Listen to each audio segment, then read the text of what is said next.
Hello, everyone. I'm Shannon Vickery. Today marks the first day of Margaret Spelling's tenure as president of the University of North Carolina. She takes the helm of a university system that includes 16 campuses, the North Carolina School of Science and Math, more than 220,000 students, and affiliate organizations, including UNC TV. Earlier today, I had the opportunity to talk with President Spellings in her office at UNC General Administration in Chapel Hill. President Spellings, thank you so much for sharing your time with us. You're welcome. I'm thrilled to be here. Thank you for your work on UNC TV. So far today, you have held a town hall meeting with staff members at General Administration. You have connected with chancellors. You have had lunch with students from North Carolina Central University. How do you assess your first day in office, and what have you been hearing from the faculty, staff, and students that you've been talking with? Well, I've been warmly welcomed with a lot of enthusiasm and energy and pride in the system, and it's just thrilling to be here. So I'm delighted about all of that. And what I've heard from the students is how proud they are of, I was at Central, how proud they are of the experience they've had there. They talked about being a family at that institution and how much they've treasured their time there. From the General Administration staff this morning, likewise, I asked them about the things that they're most proud of, what they've achieved together, a lot of pride in the system. And the chancellors likewise. We're about to have a board meeting in the next couple of days, and so there was a lot of discussion around the business items in that context. But it's just great to be here. Your appointment has not been without controversy. What do you say to those people who question the process that led to your appointment, and how do you build bridges and move forward? Well, of course, the process I had nothing to do with, and that I assume it was the same one that other candidates went through. And I do think there's a balance between protecting the integrity and the confidentiality of a presidential search process with people who are legitimate national leaders offering themselves up for consideration, and the right of the public to be involved and to know about it. And so, obviously I was a candidate that participated in it, and as from my point of view, the outcome was good. I'm thrilled to be here. But I do understand that people don't know me. I'm not from North Carolina, and I'm going to spend the first 100 days in office traveling the state, getting to know people, talking about what's on my heart, talking about these key issues in higher education like affordability and accountability and access. We're in a time when higher education is really the ticket to the American dream, and I'm going to talk a lot about that as I travel the state. In an email today to the university community, you talked about the importance of transparency in the university's work. How do you aim to have more transparency here at the University of North Carolina? Well, I think it starts with me, getting about the state, being open and listening to others, talk about what they're proud of, where they think we have work to do. I think it's a way for us to provide access to our materials, whether it's freshening our website as we've done just today, or finding ways through our public meetings to allow for public forums and a full range of things, using the existing processes, the Student Faculty Senate, and the various other structures that are already in place to do a lot of listening and a lot of learning from those key constituencies. That's a start. While today is your official first day, you have actually been at work for a couple of months now. You've been talking with former University of North Carolina presidents, other university stakeholders. You've commissioned a study of the university's operations here at General Administration.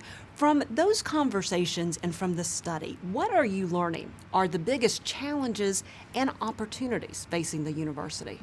Well, I think that the challenges that we have here in North Carolina are similar to those that are felt around the country, and that is that, as I say, we need to make sure that our schools are affordable so that everyone can access them, that they see value in the offerings there as it relates to creating their own pathways for success and employment in life.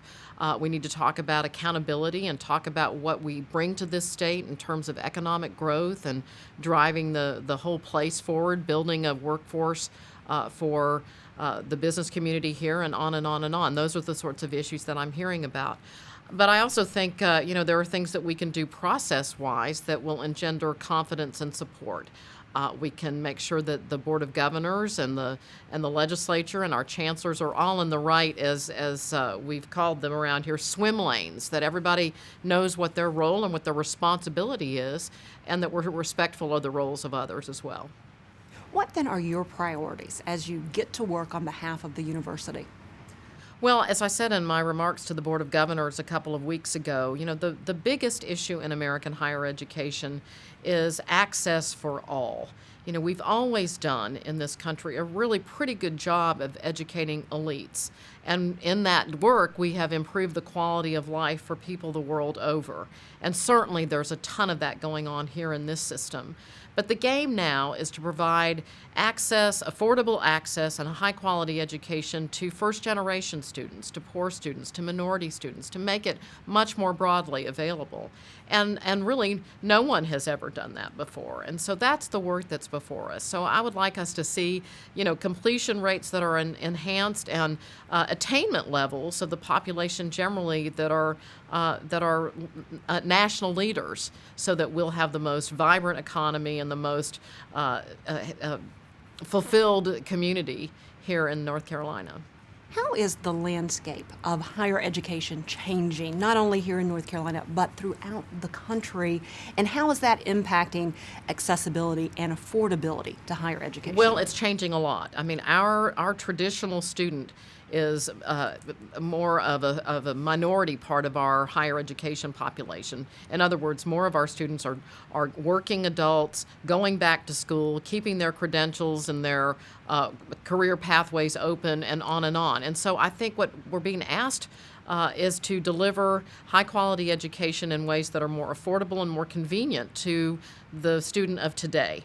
And that means using technology. That means, having different kinds of offerings available in particular, more innovative ways. It means providing more transparency around the value proposition that we provide. It means engaging with people, with employers directly. Many, many things that we have done less of in times past. What excited you about this position and brought you to the University of North Carolina? Well, as you know, it is one of the finest systems in the country and a premier higher education system in the world. It's also a very unique governance model. And, in my multiple decades in public policy, I've talked a lot about the things that ought to happen to better serve our citizens. And this is an incredible platform to advance improvement and to lead the nation and the world and to do what we all share, and that is providing educational opportunity to everyone. You have a diverse background. You served as a U.S. Secretary of Education, a domestic policy advisor to the White House. You have started your own company, served as a senior advisor to the U.S. Chamber of Commerce. Your resume also shows that you served on the board of directors for the Apollo Group that oversees the University of Phoenix, and you came to the University of North Carolina after serving as president of the George W. Bush Presidential Center. What from those experiences are you now bringing to the University of North Carolina? Well, for starters, I hope I'm bringing an understanding of how you make public policy effectively, how you engage a lot of stakeholders around a big, important goal like education and like opportunity. And I have some experience in doing that at the state level and at the federal level. And I understand how to bring stakeholders together. And I hope I can do that here. The experiences I've had both in and out of government really have taught me that a lot of good management practices can improve an enterprise, whether it's the general administration or any enterprise, and that is that we have to keep our student, our user, at the forefront of our work. And so we always have to think about, what's affordable, what's accessible, what's convenient, what's of high value to our students above all. How do you see the university growing and changing under your leadership? Well, I think one of the things I want to make sure that I do is, clearly communicate the value proposition that we bring to individuals and to the state broadly, and that we understand the unique mission of each institution that's part of this system. that we understand what it is that they're going to do and what's their responsibility in the whole, and be very clear about our expectations there, that we ought to be clear about how we measure against those and how we report our progress, how we make our case for more resources to the legislature and to taxpayers. And so I think it's a philosophy that says we're about results, we're about understanding the uniqueness of each institution, and we're about charting our progress along the way and gathering resources to be fully successful. And what will be those key measurement points that you'll be looking at to determine if your priorities are working? Well, I think some of them will be common among the institutions and others will be unique to them. So things like completion rates and affordability and debt levels and preparedness and those sorts of things ought to be common indicators. But things, as you know, I was just at NC Central, they have a unique value proposition there. And so I'm looking to negotiate that, if you will, with them about what are their key indicators that they want to hold themselves accountable for. And there'll be variants all over the state in what the work is. I mean, the School of Arts is so much different from NC Central and everything in between. So, how do you describe the University of North Carolina as a whole? Well, I think Bill Friday said it in a perfect way, which is it is a mighty, mighty engine for this state in every sense of that it moves, it propels us forward, and it's organic, and it's on the move, and it's different. And I think it's just a huge part of what has made this place so successful and why people are so proud of it, and rightfully so. It is truly something that has distinguished this state from many others and has contributed greatly to the growth of the and success and vibrancy and intellectual heft of the state. On March 15th, North Carolina voters will go to the polls and will determine whether to approve a $2 billion bond package for government infrastructure projects. That includes $980 million for university projects. Tell us about the impact that the bond could have on the university and your priorities in particular. Well, it's an investment in our future, simple as that.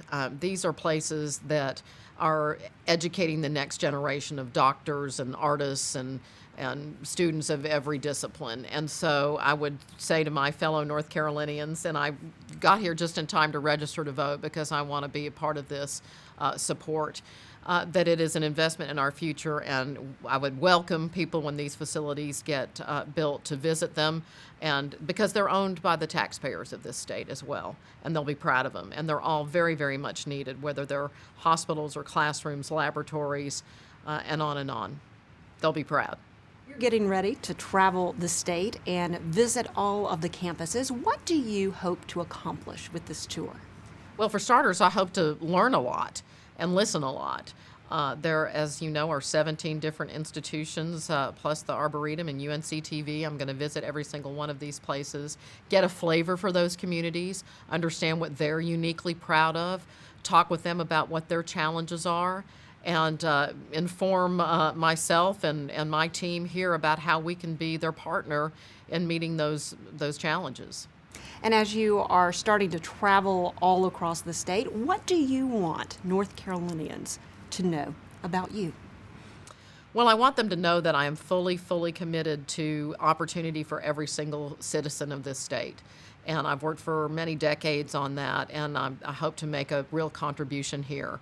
And I've moved, lock, stock, and barrel across the country at a ripe old age to put my shoulder to the wheel around that super important cause. And I hope they'll see that as I visit with them. What is it about higher education that interests and inspires you?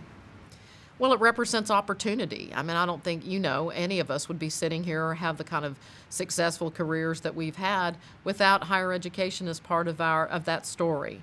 And we know, especially in the global knowledge economy, that it is the key to prosperity. It's the key to sustainable families and vibrant communities and growing and thriving workforces. And it's foundational and fundamental. It's part of who we are as Americans. And I just believe that with every fiber of my body. And I hope to get to work to make that possibility real for every single citizen here. If our viewers want to know more information about the university and follow along with the work that you're doing, what do they need to do? Well, they can get on our website, the new and improved website today. There's a feature there that will follow me around the state so they can see what I'm doing, but there's lots of terrific information. We have dashboards that talk about our performance. We want to be transparent and we want to be accountable for the work that we're doing here. So I'd say start with our website. President Margaret Spellings, thank you so much for sharing your time with us. Thank you. All the best.